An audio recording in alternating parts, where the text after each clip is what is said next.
This program was recorded with a live audience. Please forgive the occasional sound fluctuations.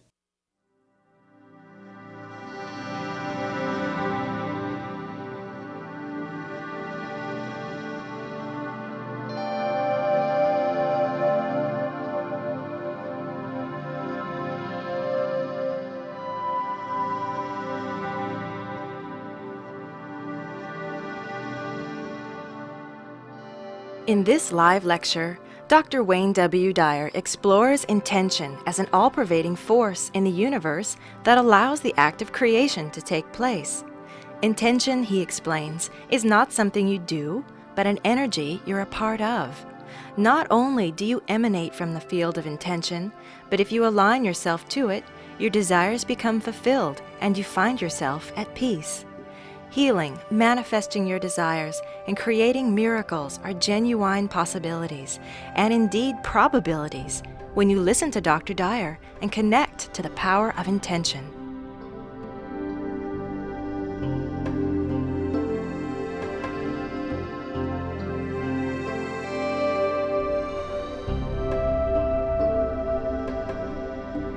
This seminar is called The Power of Intention. It's also what I've spent the last year or so of my life working on. Some of you have heard me speak about it.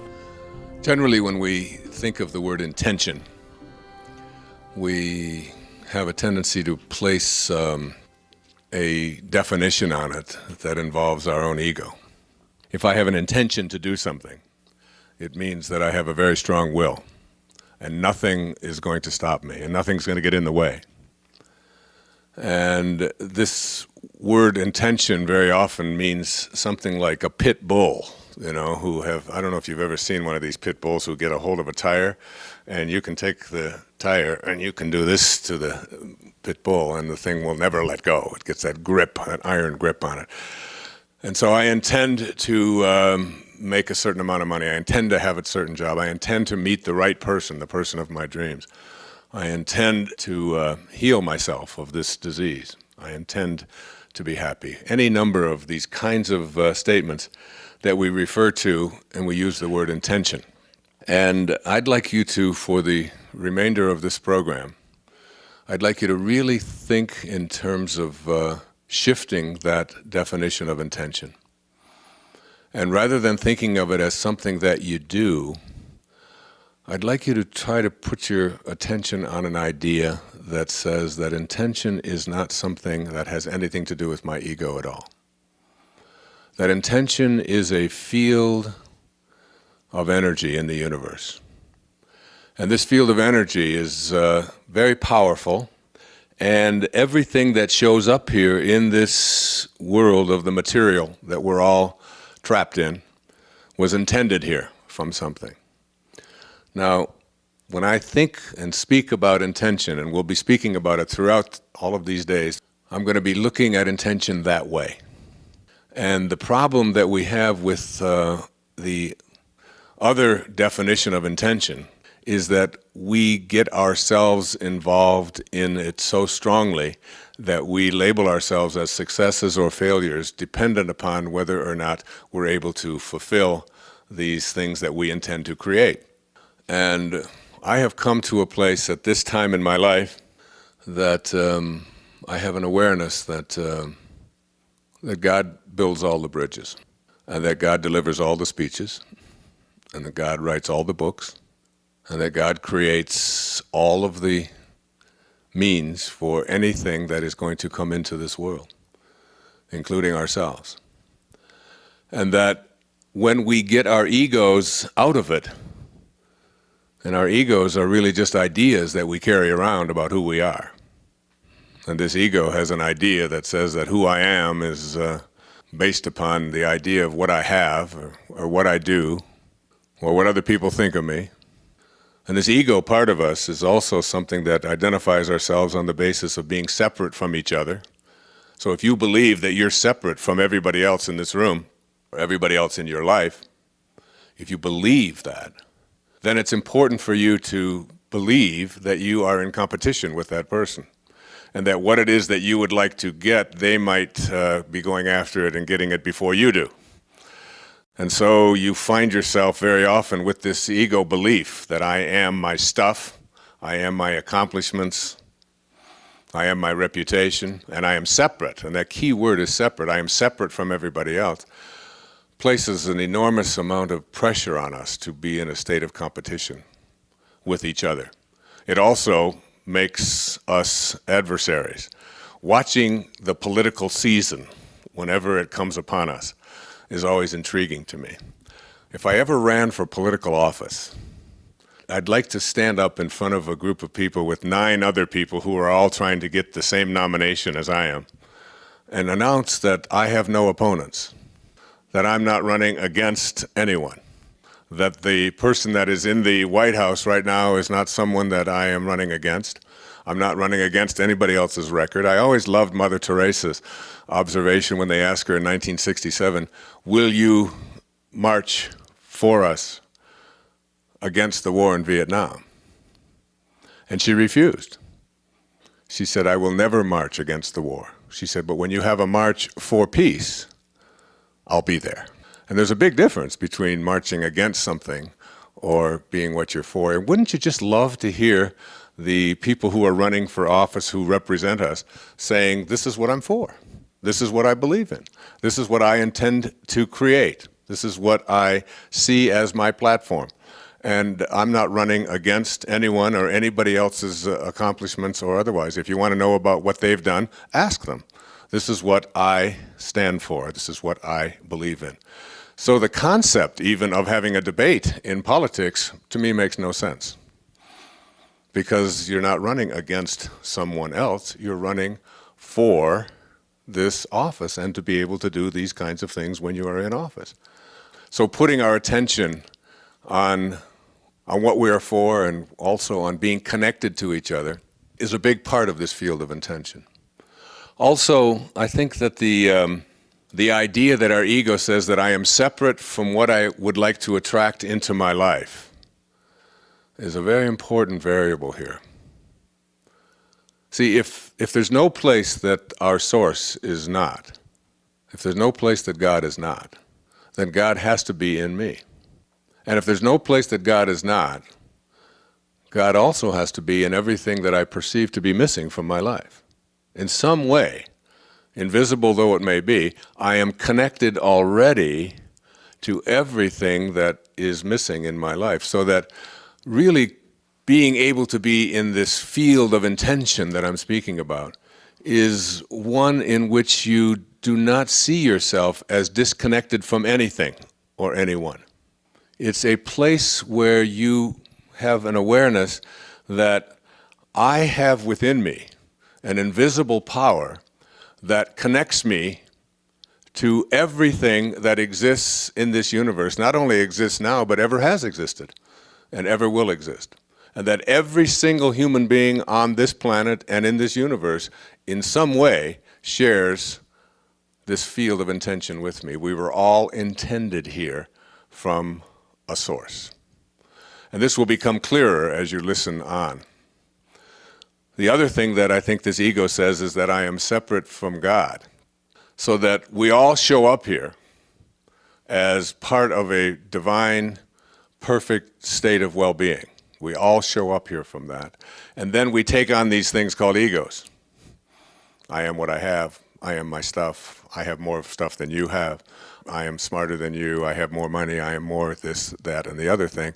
And we separate ourselves from this state of well-being that we all emanated from and take on these things called egos. And that's when we begin to introduce into our lives non-well-being. Imagine a source that creates everything, that is a source of well-being, creating disease. Imagine a source that is the creator of everything, creating something called unhappiness, creating something called fear, creating something called depression or anxiety. This is a source from which all things emanate, and it is a source of well-being. And it's only when we separate ourselves from this source that these things that we call problems and struggles and difficulties and all of the stuff that doesn't show up in our life the way we would like to have it begins to become a part of our lives. And the power of intention is the power of being able to reconnect ourselves to this source energy from which everything emanates. And in this program, you're going to hear a lot about source energy. You're going to hear a lot about what this source energy looks like. I'm going to have you imagine a set of binoculars in which you could magically turn them on this field of intention and adjust them in such a way so that you could see this field of energy that you originated from. I'm going to ask you to listen to what that field of energy sounds like, if it could talk to you, the source from which you originated. I'm going to ask you to begin to imagine what it feels like to be in vibrational harmony, in concert with, in harmony with that field of energy that originates everything. To return to that, where there's no ego, where there's no mine and yours. The Native Americans used to say that no tree has branches so foolish as to fight among themselves. A branch that knows that it's connected to every other branch would be a very foolish branch if it decided to go to war against that other branch, wouldn't it? And all of us are branches on a tree called humanity. I don't know about you, but I watch, and the older I get, the older my body gets. So I'm infinitely young. I am perplexed at what I see on the news every night. I'm perplexed by our history. I taught history for years in a high school. That our history is nothing more than the history of all of the people that we were hating. You know, this talk that I'm giving here right now, if I were to give this talk in 1763, right here on this piece of land, you would all be told the people that you're obliged to hate are all the people who are French. Because there was a French and Indian war going on, and the people who lived over here were told that your patriotic duty is to hate anything French.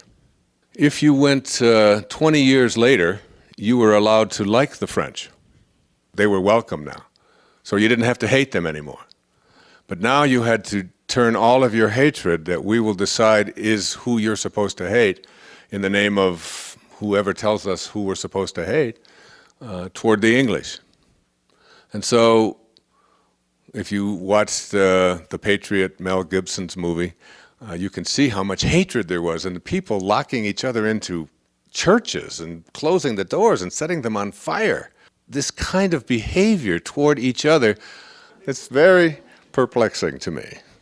And then if you go ahead about another half a century or so later, you were told that if you lived in the South, you were supposed to hate everybody that was in the North. And if you lived in the North, you were supposed to hate everybody that was in the South. And if you had brothers that were living there, it was your obligation to go down there and shoot at them and kill them. So we had more people who we were supposed to hate. And then that got sort of resolved, and it was okay to like the English, and it was okay now we can like the French.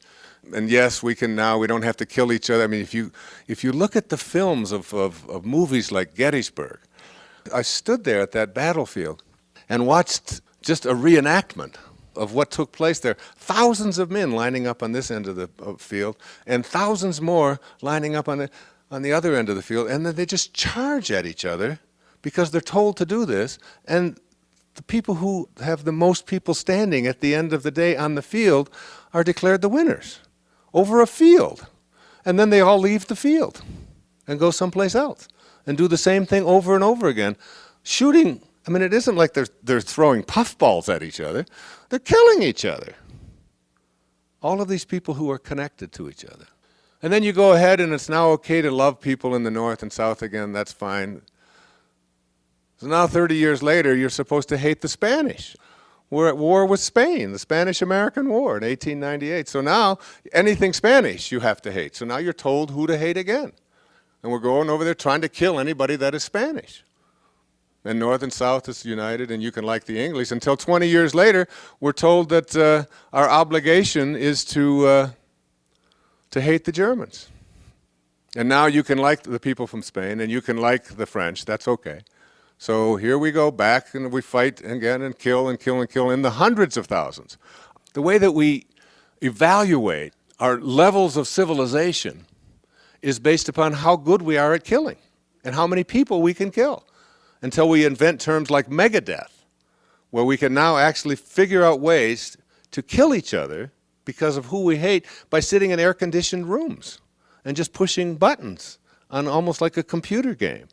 In fact, September 11th, the whole thing that went down in 2001, so many young people, young teenagers, were watching this take place on television, and they didn't even react to it because they thought it was a video game and that those towers would come back up again in the next frame. So now we hate all the Germans, and then 20 years or so later, we add the Japanese. So now we have the Japanese to hate and the Germans to hate, and it's our obligation to hate these people and their obligation to hate us. And then we go forward into my lifetime, and we had to hate the communists. I used to ask a question in my audiences when I was lecturing, during the Cold War, is there anybody in this audience that hates somebody in Russia? And I never had a hand go up. And the thousands of people I asked, not once did a hand ever go up. No, and we found out that we had spent something like 20 or 30% of our gross national product over a long period of time, almost 2 decades, in developing weapons aimed at this country to annihilate them, and they were doing the same thing, and nobody hated anybody. You couldn't find anybody that was mad at anybody. They just were told that this is who we're supposed to hate. And then we added, of course, the North Koreans, and after that, in Vietnam, we hated the Cong. We were told to hate the Viet Cong. We could like the people in the South. It's hard to know whether people in the South part of Vietnam or the people in the North part of Vietnam were, we didn't know who the good guys were, who we were supposed to hate. And then we moved into the 70s when we began to hate all of the people in Iran, all the Iranians. Remember when they had all of the hostages and so on? These were the people we were told to hate. And then it became the Taliban. We're supposed to hate all of those people. And then the Iraqis, and on and on and on and on and on and on. It goes through all of our history books and through the whole history of humanity and everything that we study. We still haven't got it, that the enemy isn't who we hate. The enemy is hatred itself. That we haven't really locked into that consciousness, that we didn't emanate from a field of energy that has anything to do with hatred. We emanated from a field of energy that allows everything to come from a field of love. And we took on these things called hatred, and it became our lives. And we do it, not only do we do it politically, we do it in our own lives as well. We do it everywhere. And yet the greatest spiritual teachers, the ones who represent this thing called source energy, all tell us about forgiveness, about kindness, about love, about, you did not come from that field. Every problem that you have comes from some way you have separated yourselves from source energy, from this field of intention. And when I was researching this and coming up with how I wanted to talk about it and to write an entire book about it, I sat down about a year ago with a pad of paper, actually about 50 pads of paper, and a ballpoint pen. And I knew I was going to write about intention because I came across 2 quotations that I want to share with you here at the opening of this program. And these 2 quotations, observations, I feel like everything that comes into my life is energy. Einstein said, nothing happens until something moves. Everything is energy, everything. Every thought that we have has energy to it. And I'll be talking more about that a little bit later, about how we can change the energy of our lives, even in our relationships and in our homes, and even seeing money as just another form of energy that we can attract into our lives or not attract into our lives. And the right people, it's all something that once you know you're connected to this field of intention, once you know this and are so deeply connected to it, nothing can stop you. That's what intention is. And it has nothing to do with your ego whatsoever. And almost everything that I've written in the last 10 or 15 years have come from a place that I learned in going through my own recovery from addictions in my life. There's a simple phrase that says, let go and let God. And it really identifies what I'm speaking about here. It's like letting go, surrendering, reconnecting yourself to this energy field from which we all originate. And I'm calling this energy field, I'm just going to call it intention. this field of intention from which all things are intended here. And when I came across this quote, just like when I wrote some of my earlier books and produced some of my earlier tapes and so on, it's like someone hands me something, or someone gives me a book to read, or someone sends me something in the mail, and rather than treating it as just another thing that's arriving and one more thing for me to look at, I treat it as energy. This is energy that has come into my life. Not always something that I have to act upon in a certain way at a certain time and put pressure on myself. And when you begin to look at everything that shows up in your life as energy coming into your life. And these two quotes came into my life, and I knew that I would write an entire book about it and produce a public television show based upon these ideas. The first is from a man, his name is Carlos Castaneda. And Carlos Castaneda was one of the great, powerful teachers in my life. And I was reading his very last book. They say he died a few years ago. It was even in the newspapers, on the front page of the newspapers, that he had died. But I've never been totally convinced. I haven't. This was a man who was pretty much ego-free in his life. I know because his publisher was the same publisher that I had for many years of my books, and my editor was his editor. And he told me a story once about how Castaneda would receive his royalties that were due him. And I don't know if you've ever looked at one of Castaneda's books, The Power of Silence, The Fire from Within. The Active Side of Infinity is the book I'm referring to here. But you never see a picture of him. You can see how far I have to go. I got my face plastered on everything I ever did. And if the picture doesn't look quite right, I want to make sure that I look good in this, So my editor would receive, at HarperCollins, would receive a telephone call. And he would be told to put the royalties that were due him into a paper bag, brown paper bag, and to be put into a phone booth in New York City. And then someone would then pick that up, so that he kept his ego totally, completely out of it whatsoever. No one ever saw or talked to him and so on. And he got it from his teacher, who was a Nagual named Don Juan Matus, and his teacher, who was a man called the Nagual, Julian. This word Nagual is another word for sorcerer. Not sorcerer in the sense of incantations and booga booga and using hocus pocus and so on, but sorcerer in the true sense of what I'm speaking about here, meaning of the source. So that our objective in the power of intention and getting the power of intention is to return to our source.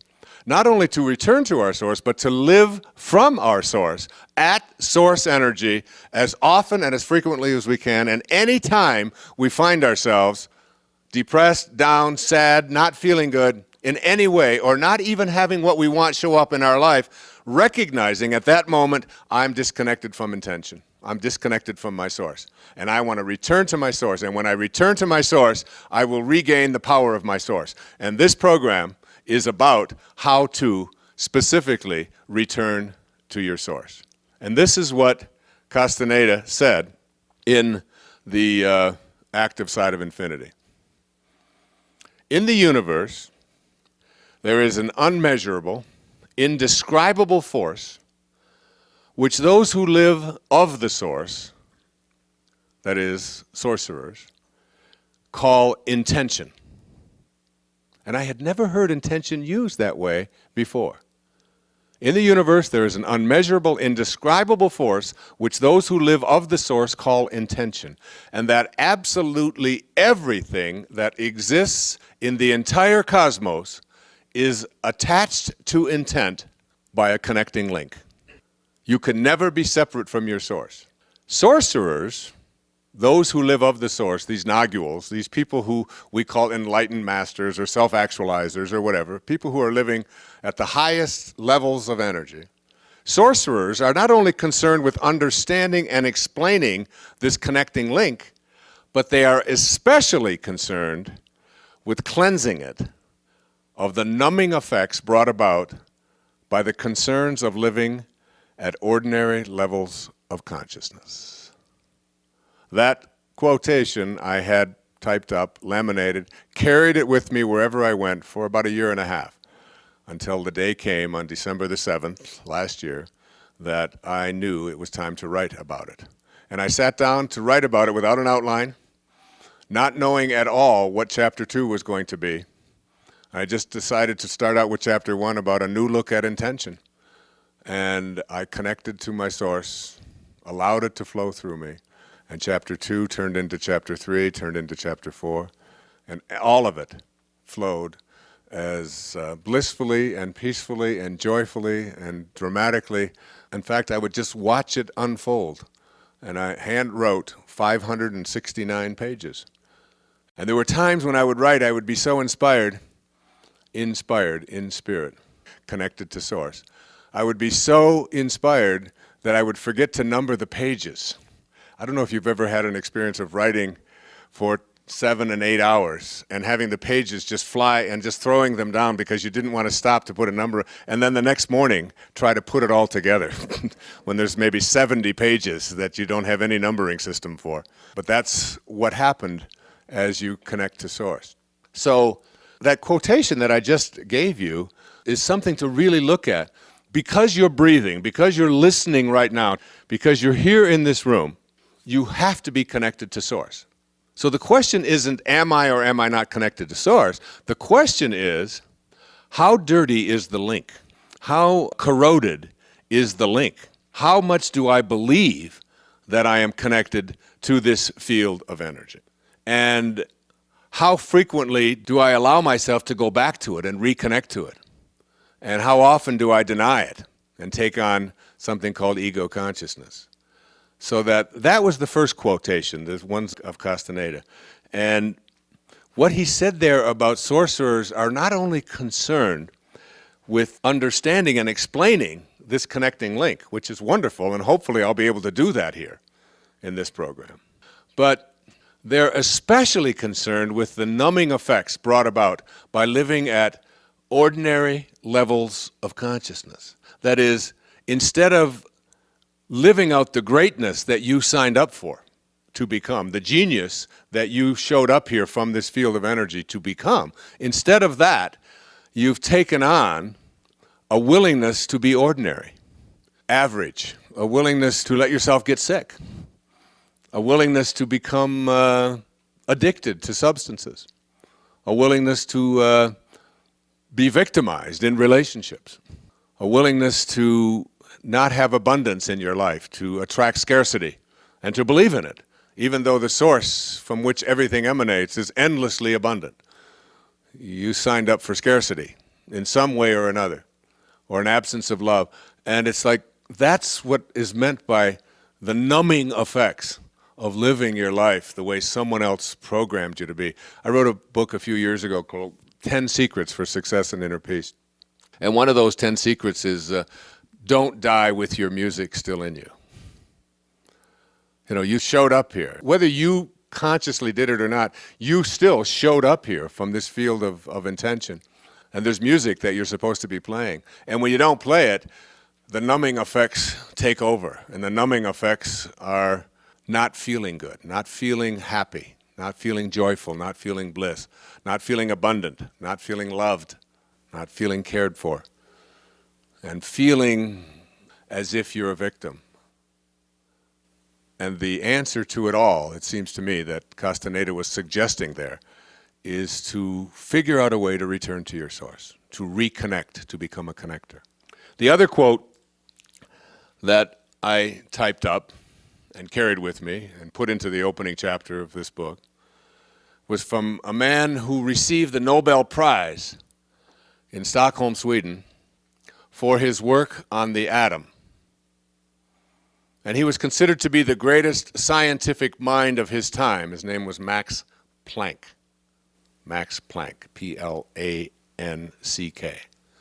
And he went to Stockholm, and he took the microphone in front of the world's ears, and this is what he said as he received the prize for the work that he did on the atom and all of that brilliant, hardcore scientific stuff that he was associated with, along with Albert Einstein and David Bohm and Niels Bohr and so on.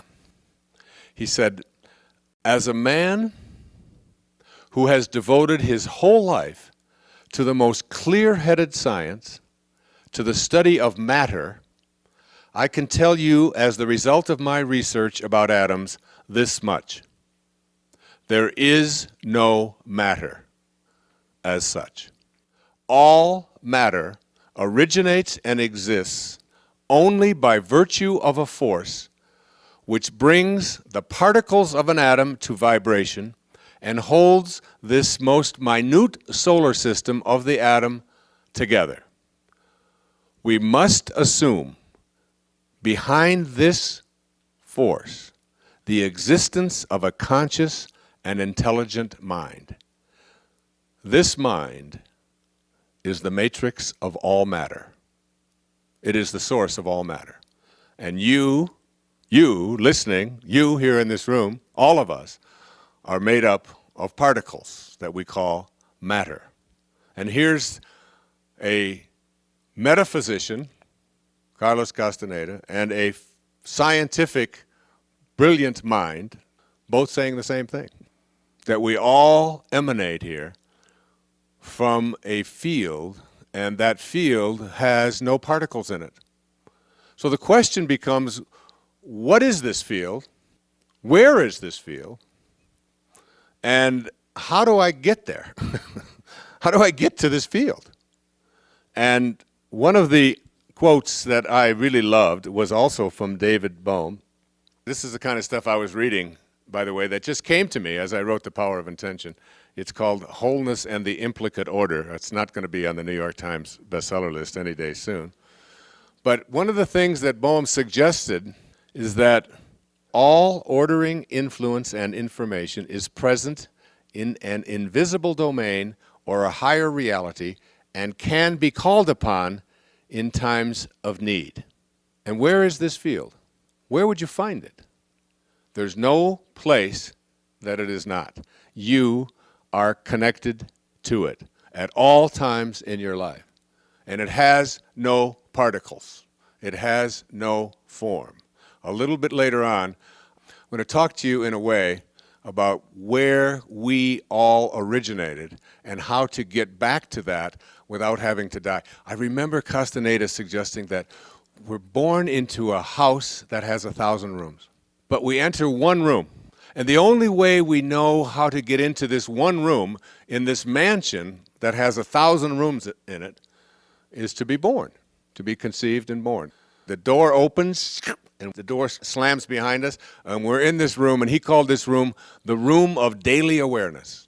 And this is all of the stuff that we've come to believe is who we are and what we're capable of, what we can do, what we can't do, all of our limitations, and how fast I can run and how much money I can make and how beautiful I am, and all of this, whatever it is, all of that is in this room of daily awareness. And the only way we know how to escape from the room of daily awareness is to die.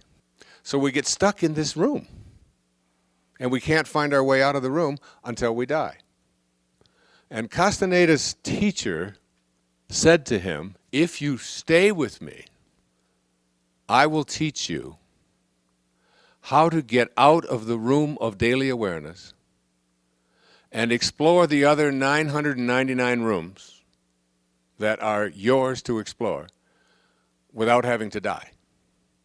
You can enter into other dimensions and other realities and enter into fields of energy that you've never even dreamt about without having to die. And then he said, and if you really stay and are really committed to it, I can teach you how to get out of the house altogether without having to die.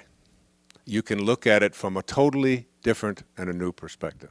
So that's sort of the thing that I would like to be able to provide for you. I've certainly worked on it in my own life. When people ask me about this thing called intention, I go back to being a little boy in Detroit, on the east side of Detroit. My mother had 3 boys. I was the youngest. I was born in 1940. My brothers were born in 38 and 36. My father had left, and she had these 3 boys, and she worked as a candy girl over at a place called Kresge's, 5 and 10 cent store. And in order to get to that store, she would sometimes take all 3 of us on the streetcar. And Jefferson Avenue on the east side of Detroit had these rails going right down the center of the street. And there would be these trolleys that you would catch. You would stand on the side and you'd get on. My mother would get on with her 3 boys. I was 2, my brother was 3, my next oldest brother was 4. So all of us, and we were going to a place called Waterworks Park. I'm telling you, I remember it like it was yesterday. I was 2 years old. And I remember looking up, sitting on the bench, and looking up at this thing that we call a trolley strap.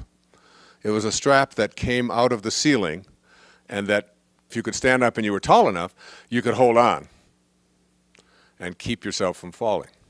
But I was so little and so young that that looked like it was 3 miles away, that I couldn't get myself to that trolley strap. And I use that as a metaphor today because I think of intention, the field of intention, as like a trolley. And the trolley has straps hanging down. But you can't get a hold of the trolley strap just by standing up. You're 2 years old, just like I was. So the only way that you can get a hold of this trolley strap 3 feet or so above your head, no matter how high you can jump, you can't get a hold of this thing because it always stays 3 feet above your head. And that trolley strap represents your connection to intention. And the only way you can get up to it is to leave your body. You have to leave this physical world of no particles that has the matrix of all matter in it and connect to it by some invisible way of getting a hold of it in your mind. And then once you have a hold on this trolley strap, the trolley, this field of intention, takes you wherever you're supposed to go. And you just have to hang on to the trolley. Now the trolley is going to stop, and it's going to pick up all kinds of people. And some of them are going to get on, and they're going to go for the whole ride, your whole life. And some of them are going to get on and only be there for a short time, and then some of them will get off, and some of them are going to get on, and then they're going to get off, and then you're going to keep going, they're going to get on again. Because there are people in your life just like that.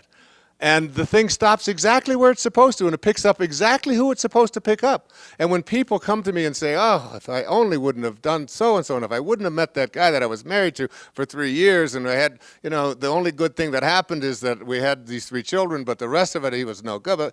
And then he just keeps coming back. He's like like a bad penny, like a turd that won't flush. It just keeps showing up. And you think that, how could any of this be happening? As long as you have your hand on the trolley strap, whoever it's supposed to pick up and whoever it's supposed to drop off, and however long they're supposed to stay, all of this is all a part of the perfection of you staying connected to this trolley strap. Think of yourself as having the capacity to be able to do just that, to be able to get a hold of this thing called the trolley strap and allow it, this field of intention, and everybody that gets on, instead of saying, what are you doing here? You don't belong here.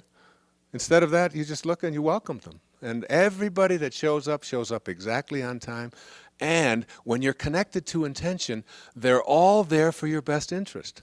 Everything and everyone is there for your best interest. Even the stuff and the things and the people who seem to be victimizers and seem to be they shouldn't be there, and if only this wouldn't have happened, you disconnect yourself from this idea that there are people who showed up in your life who shouldn't have showed up, who didn't belong, who weren't in the right place at the right time. This is a universe that is organized by a source energy that creates worlds.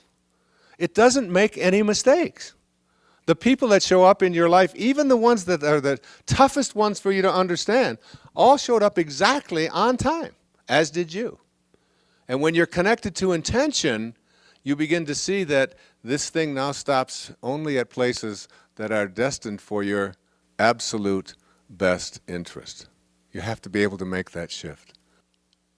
One of the things that we want to learn in this field of intention and connecting to intention is to merge our individual thoughts with what is called the universal mind, this matrix of all matter that Max Planck described.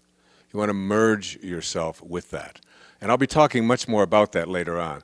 But our individual thoughts, every thought that you have, creates a prototype in the universal mind of intention, a prototype.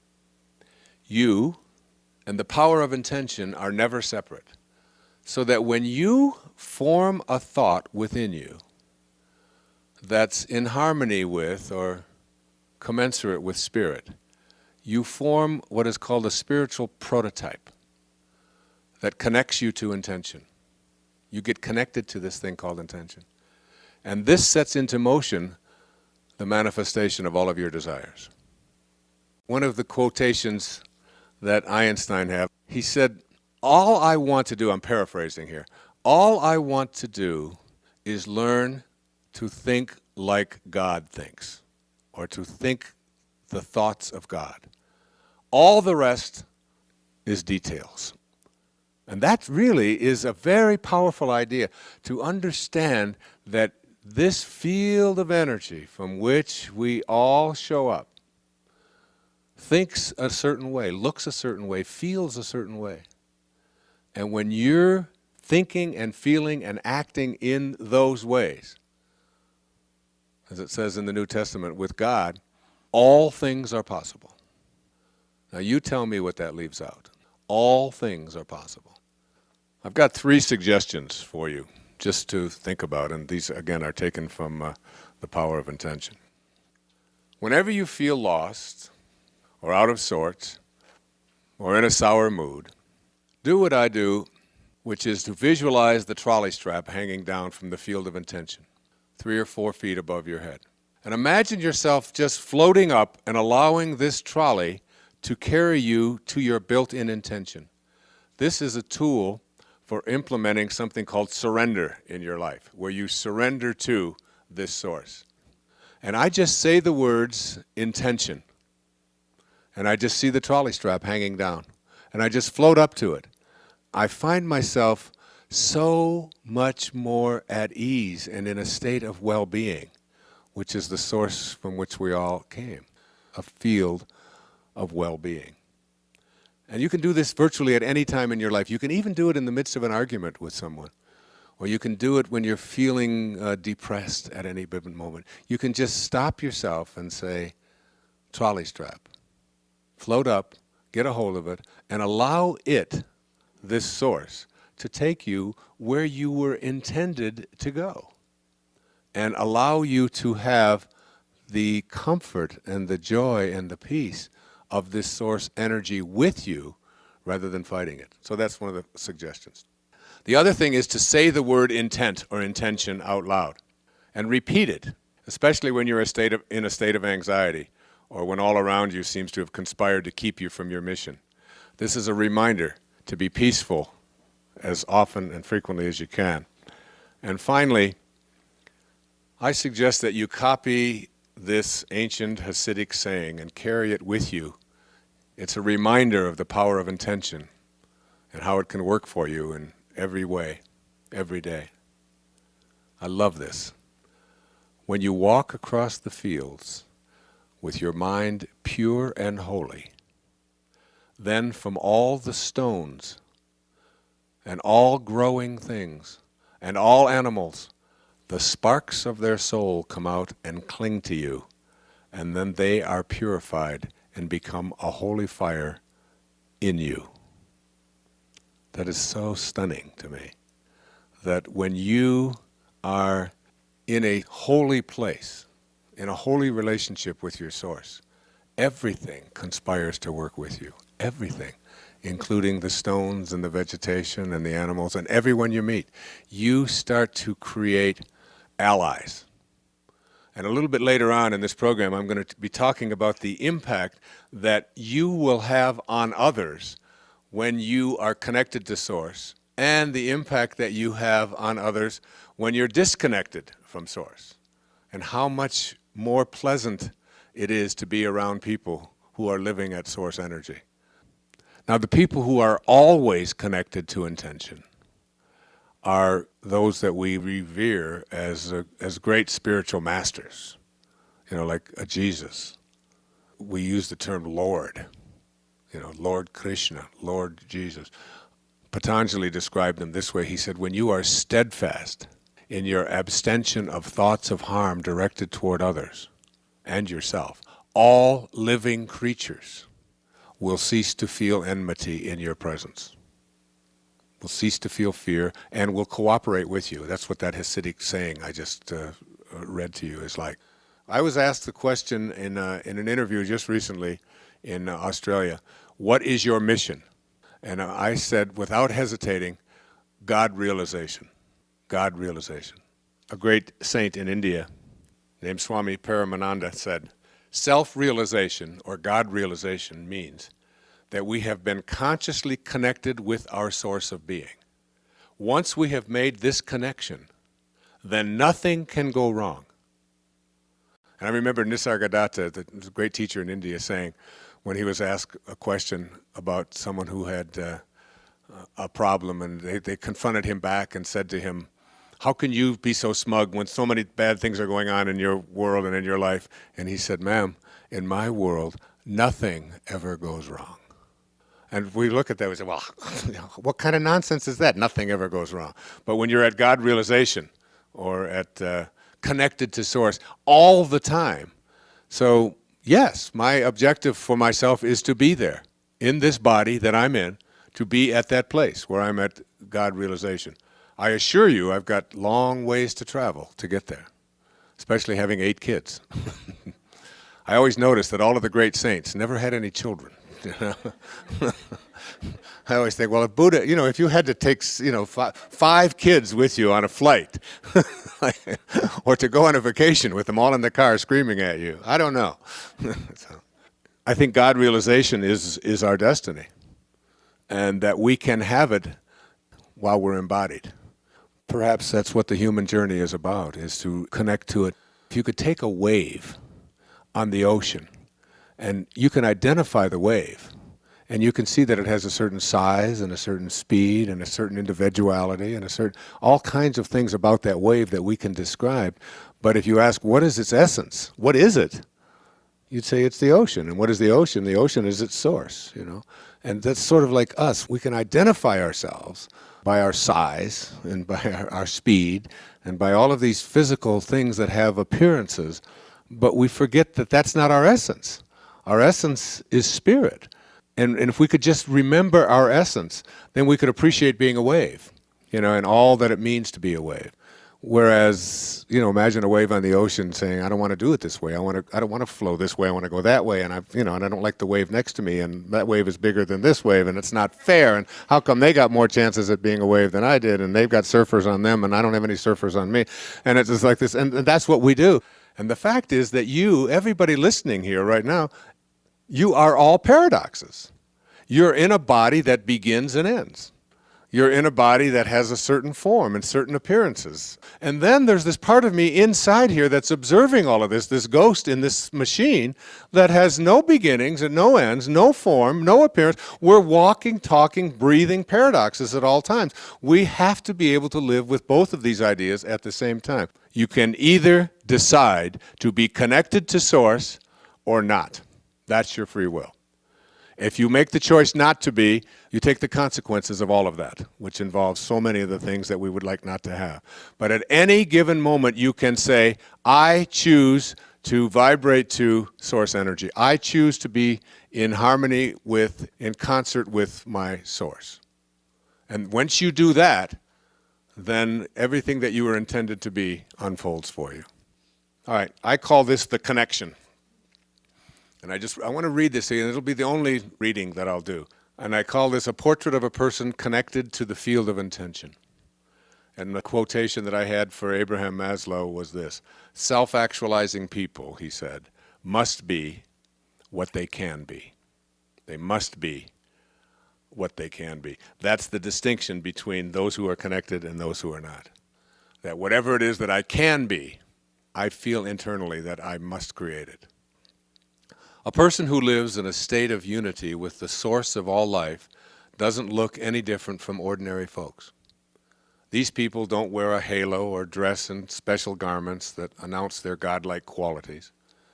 But when you notice that they go through life as the lucky ones who seem to get all the breaks, and when you begin to talk to them, you realize how distinctive they are compared to people living at ordinary levels of awareness. Spend a few moments in conversation with these people who are connected to the power of intention, and you see how unique they really are. These people, whom I call connectors, to signify their harmonious connection with the field of intention, are individuals who have made themselves available for success. It's impossible to get them to be pessimistic about achieving what they desire in their lives. They speak from an inner conviction that communicates their profound and simple knowing that the universal source supplies everything. They don't say, with my luck, things won't work out. Instead, you're much more likely to hear something like, I intend to create this, and I know it will work out. It's almost as if they're in a different world, a world in which they can't hear the reasons why things won't work out. If you engage them in conversation about this idea, they'll simply say, I refuse to think about what can't happen because I'll attract exactly what I think about. So I only think about what I know will happen. It doesn't matter to them what's happened before. They don't relate to the concepts of failure or it's impossible. They've made themselves available for success, and they know and trust in an invisible force that's all providing. Connectors don't place their thoughts on what they don't want, because, as they'll tell you, the source of all can only respond with what it is, and what it is infinite supply. It can't relate to scarcity or things not working out, because it's none of these things. If I say to the source of all things, it probably won't work out, I'll receive back from it precisely what I sent to it. So I know better than to think anything other than what my source is. To the average person who has fears about the future, they'll tell their connector friend to do a reality check and look realistically at the world they live in. But connectors aren't distracted from their inner knowing. They'll tell you, if you choose to listen, that this is a universe of energy and attraction, and that the reason so many people live lives of fear and scarcity is because they rely on their ego to fulfill their desires. It's simple, they'll tell you. Just reconnect to your source and be like your source, and your intentions will match up perfectly with the all-providing source. Keep your thoughts on what you intend to create. Stay consistently matched up with the field of intention, and then watch for the clues that what you're summoning from the all-creative source is arriving in your life. To a connector, there are simply no accidents. They perceive seemingly insignificant events as being orchestrated in perfect harmony. They believe in synchronicity and aren't surprised when the perfect person for a situation appears, or when someone they've been thinking about calls out of the blue, or when a book arrives unexpectedly in the mail, giving them the information they needed, or when the money to finance a project they've been intending mysteriously just shows up. Connectors won't attempt to win you over to their point of view with debates. They know better than to place a lot of energy on arguing or being frustrated, because that attracts argumentation and frustration into their lives. They accept the idea that there are no accidents in a universe that has an invisible force of energy as its source that continuously creates and provides an infinite supply to all who wish to partake of it. They'll tell you, plain and simple, if you inquire. All you have to do to tap into the power of intention is to be in a perfect match with the source of everything.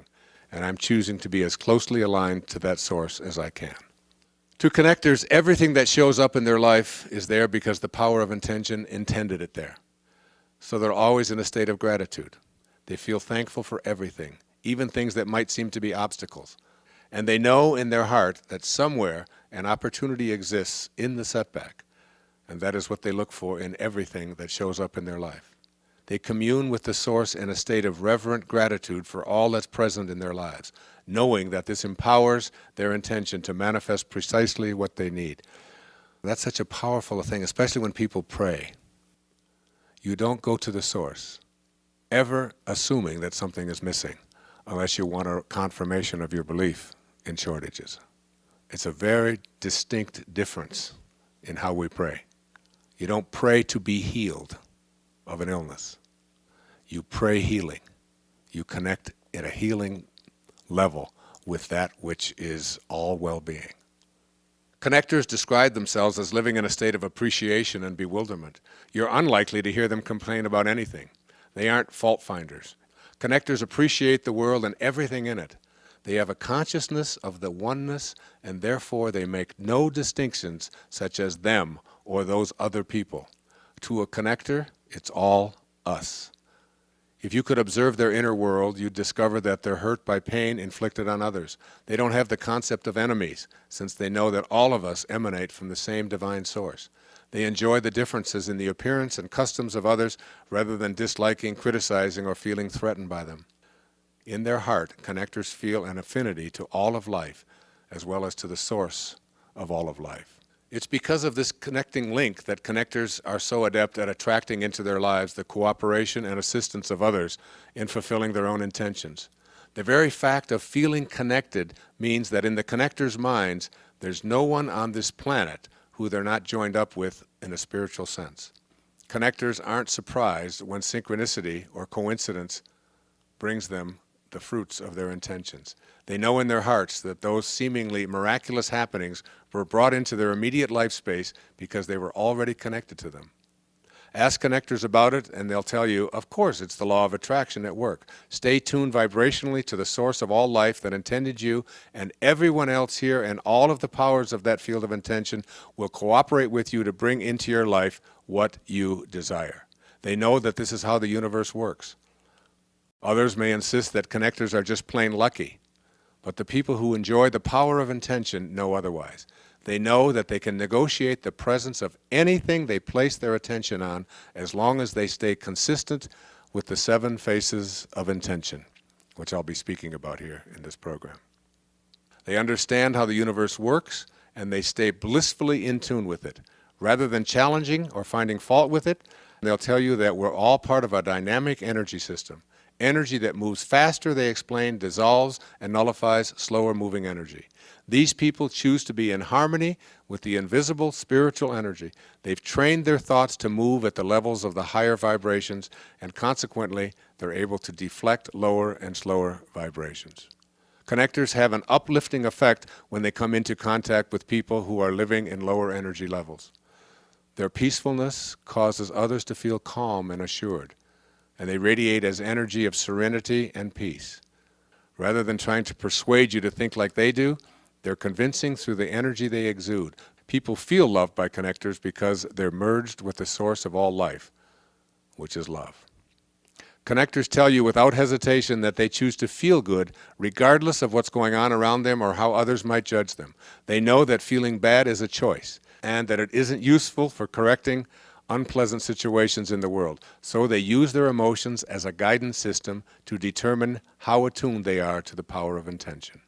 If they feel bad in any way, they use this as an indication that it's time to change their energy level so that it matches up with the peaceful, loving energy of the source.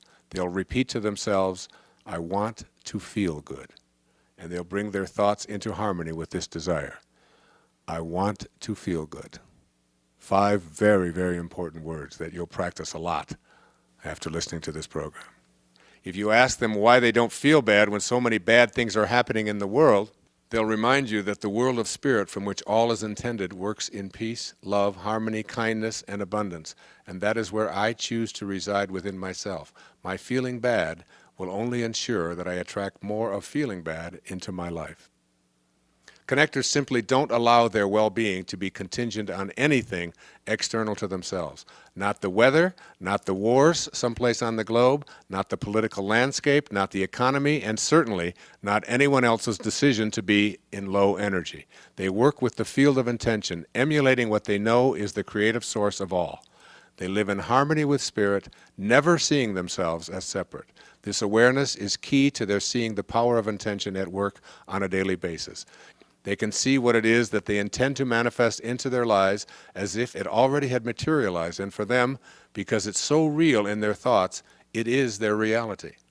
You'll see if you follow them closely enough that they're exceptional at realizing the fruits of their intentions. Connector people are exceptionally generous. They take great pleasure in giving. Others may wonder how they ever accumulate anything for themselves, yet their lives are filled with abundance, and they seem to lack nothing that they desire. The secret to the power of intention, they'll tell you, is in thinking and acting the same as the all-providing source from which all originates. It's always providing, and I choose to be a provider too. The more I give of myself and all that flows to me, the more I see flowing back to me. Connectors are highly inspired people. Their level of energy is exceptionally high. They bring a peaceful countenance to the presence of chaos and disharmony and convert the lower energies to the higher energy of peace. They'll even go so far as to tell you that imbalances in the earth, such as earthquakes, volcanic eruptions, and extreme weather patterns, are the result of a collective imbalance in human consciousness. They view themselves as one with the planet and feel a responsibility to stay in balanced harmony with the field of intention to help to stabilize and harmonize the forces of the universe that can get out of balance when we live from excessive ego. They'll tell you that all thoughts, feelings, and emotions are vibrations, and that the frequency of these vibrations can create disturbances, not only in ourselves, but in everything that's made of the same material. Doesn't that make sense? We're all made of the same stuff. And when we're out of balance, it's out of balance. As you observe these connectors, you'll notice that they don't dwell on illness and disease. They move through their life as if their body is in perfect health. They know that there are many possible outcomes for any given condition, even for a condition that may seem to others to be impossible to overcome. Ask them about their healing capabilities, and they'll say, I'm already healed, and I think and feel from only this perspective. Connectors live their lives matched up vibrationally to the field of intention. To them, everything is energy.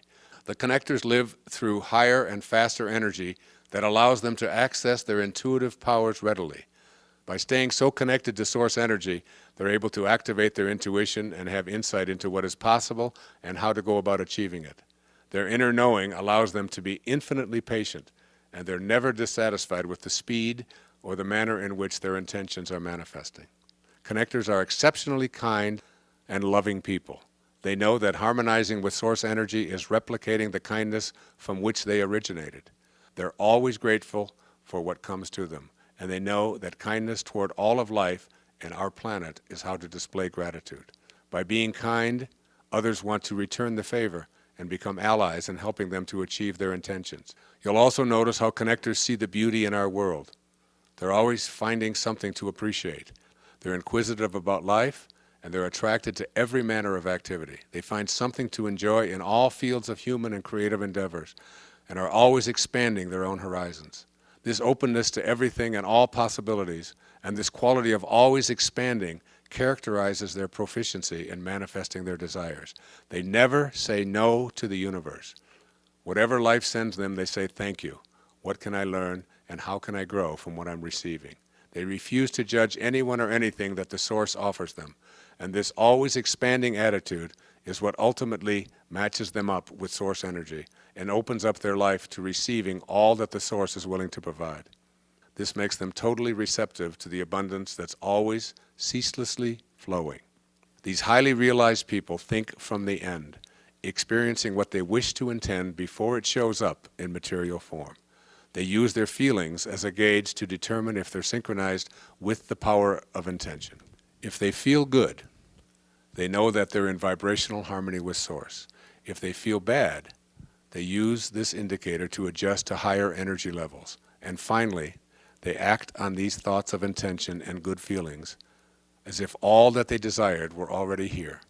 If you ask them what you can do to make your desires come true, they'll unhesitatingly advise you to change the way you look at things, and the things you look at will change.